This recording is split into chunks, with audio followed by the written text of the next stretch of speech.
the DSM-5 changing in 2013 too, to classify sex confusion, which is what it really amounts to in children, from being a gender identity disorder, as in a disorder of your identity, something's wrong with the internal processes and you don't really know what you should identify as and you're off track and not normal, to one of gender dysphoria, where we are no longer trying to help you address the root causes of your mental health issues or whatever's causing the sex confusion. Now, this is truly exquisite what has happened in the DSM. Because And the DSM, just for the benefit of our audiences, that's the Diagnostic and Statistical Manual of Psychiatric Disorders. So it is the gold standard book for understanding and diagnosing and recommending treatment for psychiatric disorders. So they literally, in this rewrite for the DSM-5, identify the definition of gender dysphoria, which replaces the previous gender identity disorder, is the distress associated with having a perceived mismatch between sex and gender expression. The disorder itself is the distress. And so the resolution to that is not to treat whatever's underlying cause, as Logan said, but is rather to ameliorate the distress. And the pathway that they've decided is the only way to ameliorate the distress is affirmation. We always hear that, gender affirming care. We have to affirm, we have to celebrate, belonging, inclusion. These are all words that are related, but specifically, the pathway to treatment is given as affirmation, which if this was addiction literature, we'd call enablement.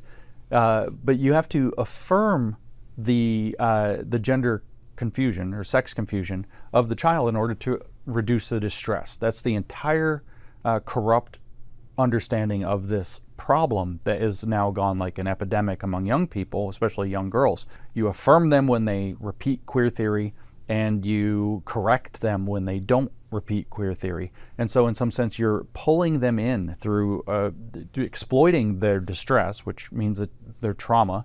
You're exploiting that trauma specifically to bring them further along into the doctrine in the name of medical care. It's the only condition in all of psychological medicine. It's the only condition that's treated that way. And the reason is very simple.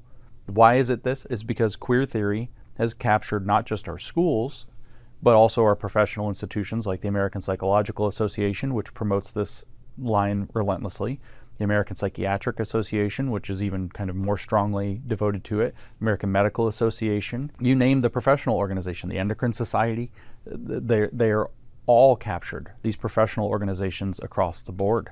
The way the American Psychological Association characterizes anything outside of affirmation is conversion therapy.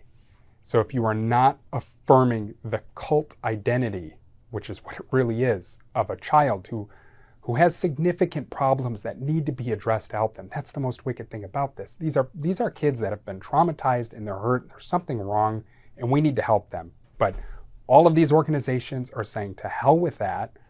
That's conversion therapy, trying to help them resolve those issues. You must, to your point, affirm. You have to affirm. And multiple states are not just threatening to, but literally taking away the children of parents who don't do this. It's not just that states like California and many others have set up as sanctuary states.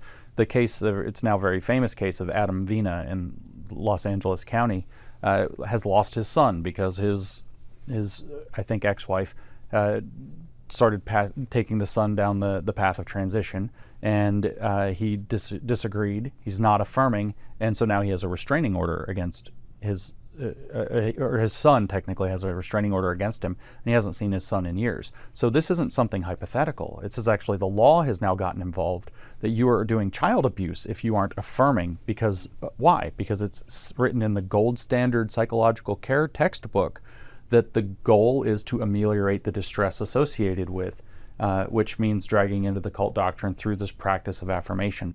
It's the injury of development.